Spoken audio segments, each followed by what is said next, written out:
Tournament and the president of KKRDB and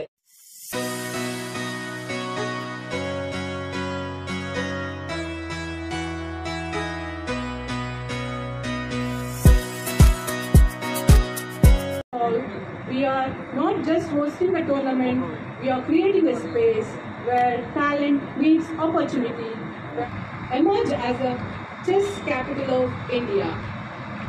ಏನಾದರೂ ಒಂದು ವಿಶೇಷತೆ ಇರಬೇಕು ಅಂತ ಹೇಳಿ ಅವಿರತವಾಗಿ ಪ್ರಯತ್ನವನ್ನ ಮಾಡ್ತಾ ಇರೋದು. ಅದಕ್ಕೆ ಬೇಕು ಅಂತ ಹೇಳಿ ಒಂದು ಹೊಸ ಪರಿಕಲ್ಪನೆ ಬಿಟ್ಟಿದೆ. ಬ್ರ್ಯಾಂಡ್ ಬೆಂಗಳೂರಿಗೆ ಹೊಸ ಪರಿಕಲ್ಪನೆಯನ್ನ ಕೊಟ್ಟರು. I was told more than 10,000 players are there registered. But still, as Mr. Ajay Singh was pointing out, you want to move an opportunity to the rural parts. There is the Kalyana Karnataka. I was also telling, you can do in my district also. We will encourage for all those things. From government also we have helped, and I will ask my other department also to cooperate whatever way we can. I always tell politics is not a football, it is a chess game. So we should be very cautious in every move in our life. So as you want to conquer a country or a state in early days, the Rajas used to play very efficiently on the mind game. Every day we have to move our chess pawns, how to attack our political enemies in this. We adapt to them. The more they are disciplined in their life.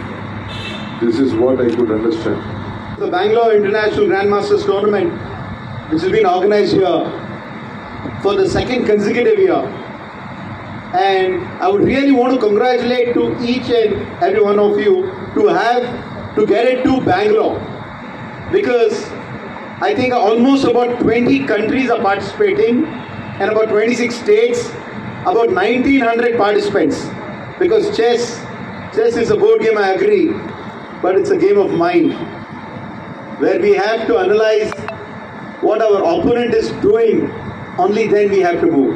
Like our Anna Baswana, he says, Lokada Donku Nyueke Tiduvari. Bengaluru ಅಂತಾರಾಷ್ಟ್ರೀಯ grand masters chess tournament 2025 ಇಂದು ಸಾಂಕೇತಿಕವಾಗಿ inauguration honourable DCM ಅವರು ಬಂದು inauguration ಮಾಡಿದ್ದಾರೆ. ಪ್ರಪಂಚದಾದ್ಯಂತ 20 ದೇಶಗಳಿಂದ ಆಟಗಾರರು ಇಲ್ಲಿ ಭಾಗವಹಿಸಿದ್ದಾರೆ. ಭಾರತದಾದ್ಯಂತ 25 ರಾಜ್ಯಗಳಿಂದ ಸುಮಾರು 2100ಕ್ಕೂ ಹೆಚ್ಚು ಆಟಗಾರರು ಇಂದು ಬೆಂಗಳೂರಿನ ಕೋರಮಂಗಲ ಕ್ರೀಡಾಂಗಣದಲ್ಲಿ ಈ ಕಾರ್ಯಕ್ರಮದಲ್ಲಿ ಪಾಲ್ಗೊಂಡಿದ್ದಾರೆ ಅಂತ ಹೇಳಲಿಕ್ಕೆ ತುಂಬ ಹೆಮ್ಮೆ ಅಂತ ಅನ್ನಿಸ್ತಾ ಇದೆ.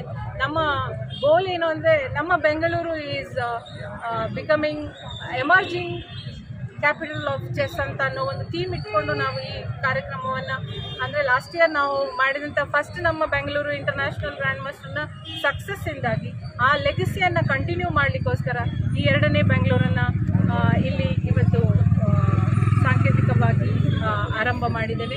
ಇದು ಇನ್ನು 9 ದಿನಗಳ ಕಾಲ, ಅಂದರೆ 18ನೇ ಏಪ್ರಿಲ್ನ ತನಕ ನಡೀಲಿಕ್ಕಿದೆ. ಇನ್ನೊಂದಷ್ಟು ಆಟಗಾರರು ನಮ್ಮೊಂದಿಗೆ ಸೇರ್ಲಿಕ್ಕಿದ್ದಾರೆ. 55 ಲಕ್ಷ ರೂಪಾಯಿಗಳ ಒಂದು ಬಹುಮಾನದ ಮೊತ್ತ, ಹಾಗೆಯೇ ಬೇರೆ ಬೇರೆ ಕ್ಯಾಟಗರಿನಲ್ಲಿ ಟ್ರೋಫೀಸನ್ನು ಕೂಡ ಇದರ ಜೊತೆಗೆ ನಾವು ಪಾರ್ಟಿಸಿಪೆಂಟ್ಸ್ಗೆ ಎಂಕರೇಜಿಂಗಿಗೋಸ್ಕರ ಕೊಡ್ತಾ ಇದ್ದೇವೆ. ಸೊ 18 ತಾರೀಕಿಗೆ ಕ್ಲೋಸಿಂಗ್ ಸೆರೆಮನಿ ಇದೆ. ಕೈಂಡ್ ಆಫ್ ಟೂರ್ನಮೆಂಟ್ ಇದರದೇ ಒಂದು ಸ್ಟ್ಯಾಂಡರ್ಡ್. ಇದು ಒಂದು ನಾಮ್ ಟೂರ್ನಮೆಂಟ್ ಆಗಿದೆ. ಹೇಗೆಂದರೆ ಇದರಲ್ಲಿ 20 ಕಂಟ್ರಿಗಳು ಪಾರ್ಟಿಸಿಪೇಟ್ ಮಾಡಿರೋದ್ರಿಂದ ನಮ್ಮಲ್ಲಿ ಟೈಟಲ್ ಹೋಲ್ಡರ್ಸ್ ಇರ್ತಾರೆ. ಅವರಿಗೆ ಈಗ IM ನಾಮಿಂದ GM ನಾಮಿಗೆ ಅಥವಾ ವಿತೌಟ್ ಟೈಟಲ್ ಇರೋರಿಗೆ ನೆಕ್ಸ್ಟ್ ಅವರ ಟೈಟಲ್ ಗೇನ್ ಮಾಡಲಿಕ್ಕೆ ಆಗುವಂಥ ಒಂದು ಟೂರ್ನಮೆಂಟ್ ಆಗಿದೆ. ಕಳೆದ ವರ್ಷದ ನಮ್ಮ ಟೂರ್ನಮೆಂಟಲ್ಲಿ 6 ನಾಮ್ಗಳಾಗಿದೆ. ನಾಮ್ ಈವೆಂಟ್ ಅಂತ ಹೇಳೋದೇ ಅದು ಒಂದು ಬೇರೆ ರೀತಿಯ ಸ್ಟ್ಯಾಂಡರ್ಡನ್ನು ಹೊಂದಿರುವಂಥದ್ದು. ಈ ನಮ್ಮ ಬೆಂಗಳೂರಿನ ಟೂರ್ನಮೆಂಟ್ ನಮ್ಮ ಭಾರತದಾದ್ಯಂತ ಆಗಿರುವಂತಹ ಎಲ್ಲ ಟೂರ್ನಮೆಂಟ್ಗಳಲ್ಲಿ ನಂಬರ್ 1 ಟೂರ್ನಮೆಂಟ್ ಅಂತ ಇಲ್ಲಿ ತನಕ ಹೆಸರು ಪಡೆದಿದೆ. So I think this is also what we are doing it will reach to the globe.